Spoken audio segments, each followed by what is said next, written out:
Vereador inscrito, vereador Zé D'Ambrosio com a palavra.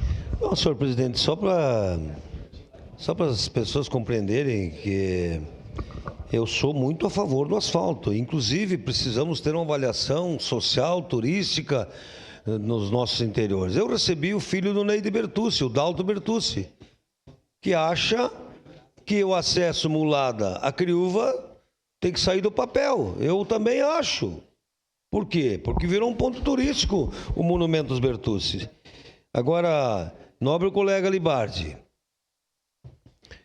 o São Valentim, né?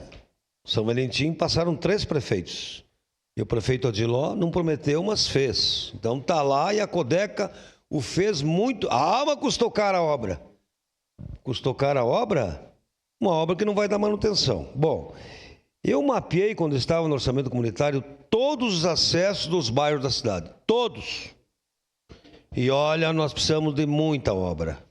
Muita obra. Porque o Adamate, porque o Vêneto, porque o Balardim, porque o Parque dos Pinhais, porque o acesso Nossa Senhora das Graças ao São Caetano. Nós temos muitas demandas. Então, o asfalto, se fosse mais barato, sim, seria interessante.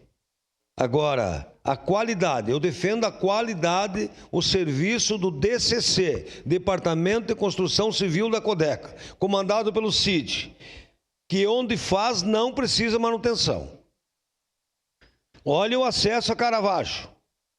Então, quando eu fui contra, na época, a Codeca fazer o acesso do Risso, mas por quê? Porque a Codeca tem que fazer manutenção da cidade. A Codeca tem que fazer os tocos de rua, a Codeca tem que fazer os asfaltos interiores. Porque quanto? 1 ano e meio trabalhando lá no Risso? Tinha que licitar de novo. Era a minha opinião. Licitar de novo. Por quê? O prefeito não tem culpa se a empresa desistiu. Então, senhor presidente, eu vou votar sim, acho interessante, quero ler a resposta desse pedido de informações, mas eu reitero, onde a Codeca faz, é muito bem feito e não dá manutenção.